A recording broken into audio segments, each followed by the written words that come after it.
कुछ एनिमेस बिल्कुल भी सेंस नहीं बनाते हैं।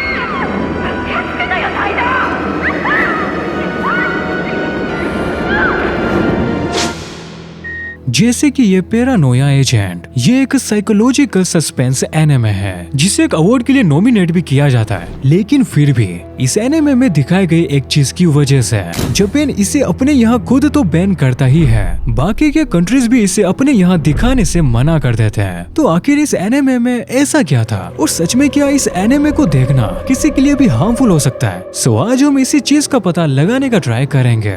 2004 में first time Paranoia agent air होता है, जिसकी स्टोरी शुरू होती है एक लड़की तसुकी को सागी को दिखाते हुए, जो कि एक सॉफ्ट टॉय कंपनी में डिजाइनर होती है, जिसने अभी कुछ मंथ पहले ही एक कार्टूनिश डॉग मारोमी को बनाया था एंड वो एक ग्लोबल हिट रही।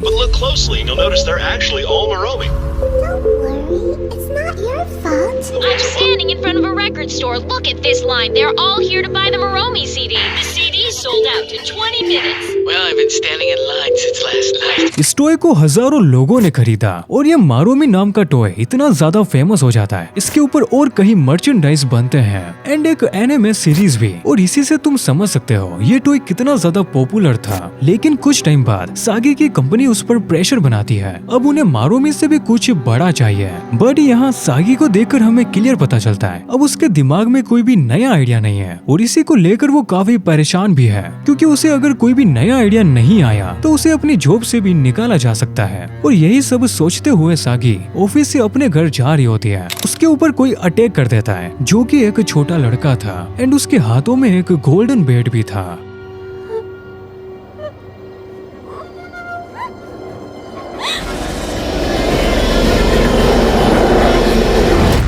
और जब डिटेक्टिव सागी से पूछते हैं वो अटैकर कौन था, तो सागी उन्हें बताती है वो उसे सही से नहीं देख पाई थी, लेकिन फिर भी वो ये वाली ड्राइंग बनाती है, जो देखकर ये सब उस लड़के का नाम शोनेन बैट रखते हैं, जो बाद में कई सारे लोगों पर अटैक्स करता है। और इसी में से जो मेन 3 अटैक्स थे वो इन तीनों पर होते हैं, जिसमें से पहला है अकियो कावाजो, जो एक क्रीपी रिपोर्टर था एंड वो सागी के पीछे पड़ जाता है उसके ऊपर हुए अटैक को लेकर। कावाजो के लिए ये एक अच्छी न्यूज थी, जिसे बेचकर वो काफी अच्छे खासे पैसे कमा सकता था एंड उस आदमी का भी हॉस्पिटल बिल पे कर सकता था, जिससे उसने अपनी कार से टक्कर मारी थी, वरना वो अगर उसे टाइम पर पैसे नहीं देगा तो वो कावाजो की कंप्लेन पुलिस में कर देगा। और इसी वजह से वो बार बार सागी से मिलने की कोशिश करता है और साथ ही वो उसे काफी गलत तरीके से भी देखता है।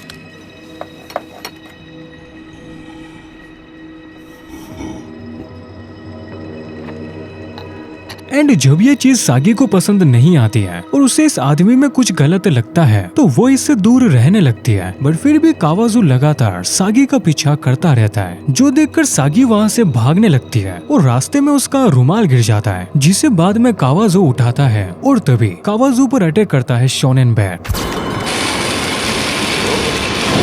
और ऐसे ही एक के बाद एक शोनेन बैट के अटैक्स पूरे एनिमे में होते रहते हैं एंड उन्हीं में से एक थी हारोमी। वेल इसे दरअसल मल्टीपल पर्सनालिटी डिसऑर्डर था, यानी कि सुबह हारोमी एक स्कूल टीचर होती और रात में उसकी पर्सनालिटी चेंज होकर मारिया बन जाती, जो कि एक कॉल गर्ल होती है एंड वो मजे के लिए बस अलग अलग लोगों के साथ सोती और इन्हीं की फोटोज वापस अगली सुबह जब वो मारिया से हारोमी बन जाती तो वो इन्हें देखकर काफी परेशान होने लगती एंड सीरियसली वो अपने साथ हो रही चीज को लेकर काफी डिस्टर्ब भी थी।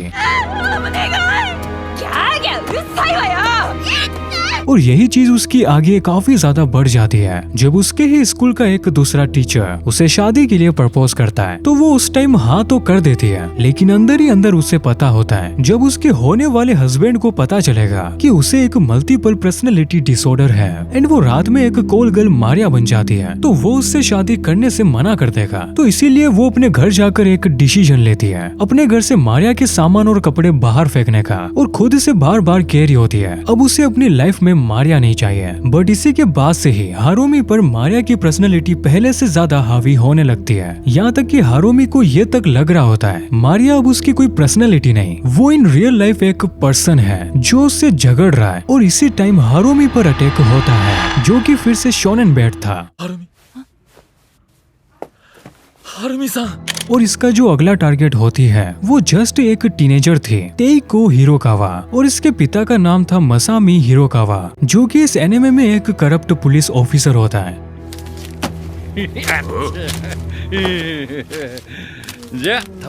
ये हर वो बुरा काम करता है जो शायद ही कोई नॉर्मल इंसान कर सकता है। मसामी पुलिस में होकर याकुजा के लिए डीलिंग का काम करता है और इससे वो जो पैसे कमाता था वो उन्हें माइनर कॉल गर्ल्स को हायर करने में उड़ा देता, जबकि वो एक 31 इयर्स का अडल्ट था। और इसी चक्कर में वो याकुजा से कहीं सारा लोन ले लेता है, जिसे लौटाने के लिए वो चोरी करना शुरू कर देता है। सुबह वो बिल्कुल एक ईमानदार पुलिस वाले की तरह एक्ट करता और रात में वो लोगों के घरों में जाकर चोरी करता। और इसी बीच मसामी की बेटी तेइको, जो अपने डैड से काफी ज्यादा प्यार करती थी, जैसे हर बच्चा अपने पेरेंट्स से करता है, तभी तेइको को अपने डैड के सामान में एक सीढ़ी मिलती है। एंड जब वो उस सीढ़ी को प्ले करके देखती है तो वो शॉक हो जाती है। उस वीडियो में तेइको अपने आप को देखती है जब वो स्कूल से आकर अपने कपड़े चेंज कर रही थी।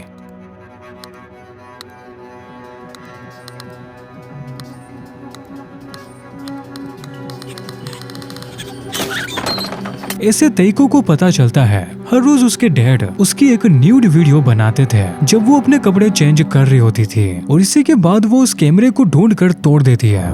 वेल इस टाइम पर तेइको काफी ज्यादा डिस्टर्ब हो जाती है। वो यकीन नहीं कर पा रही थी उसके डैड ऐसा कुछ कर सकते हैं, वो भी उसके साथ। और इसी वजह से तेइको अपनी जान लेने की कोशिश करती है। वो एक ब्रिज पर चली जाती है एंड वो वहाँ से जंप करने का ट्राई करती है, लेकिन वो कर नहीं पाती है। और तभी उस पर शोनन बैट अटैक करता है।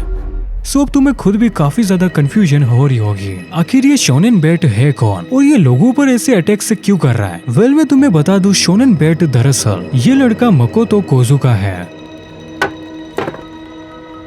जो इतने टाइम से लोगों पर अटैक से कर रहा था। एंड इसे पकड़ने वाला वही करप्ट पुलिस ऑफिसर है जिस पर मकोतो अटैक करता है, लेकिन ये पुलिस वाला उसे पकड़ लेता है। एंड बाद में जब डिटेक्टिव्स इससे पूछताछ करते हैं तो वहाँ मकोतो बताता है सागी को छोड़कर अब तक के सारे अटैक्स उसी ने ही किए हैं। एंड इसी के बाद मकोतो, जिसे सब शोनन बैट समझ रहे थे, उस पर भी अटैक होता है जो कि किसी ने भी इमेजिन नहीं किया था। और इसी शोनन बैट के कंफ्यूजन के साथ इस एनिमे की एंडिंग होती है, जो कि काफी ज्यादा अजीब थे, क्योंकि इसकी एंडिंग में हम कई सारे मारोमी टॉयज को देखते हैं जिन्होंने पूरे शहर पर हमला कर रखा होता है, जिनसे सागी और बाकी के लोग बस बचते हुए भाग रहे होते हैं। और इसी के कुछ टाइम बाद सब कुछ अचानक से रुक जाता है और सागी हमें बताती है उस पर किसी भी तरह का अटैक नहीं हुआ था, उसने वो चोट अपने आप को खुद ही पहुंचाई थी। और ये शोनन बैट वाली कहानी दरअसल उसके बचपन का एक झूठ है जो उसने तब बोला था जब वो बचपन में अपने डॉग मारुमी को घुमाने के लिए बाहर लाई थी, जहाँ रास्ते में अचानक से उसका पेट दर्द होता है और वो मारुमी की लीश छोड़ देती है, जिसके बाद मारुमी का एक रोड एक्सीडेंट हो जाता है और वो उसी टाइम वहाँ पर मर जाती है। एंड अपनी इसी गलती को छुपाने के लिए बिल्कुल किसी नॉर्मल बच्चे की तरह अपने पेरेंट्स से झूठ बोलती है और एक कहानी बनाती है कि उस पर एक गोल्डन बैट वाले लड़के ने अटैक किया था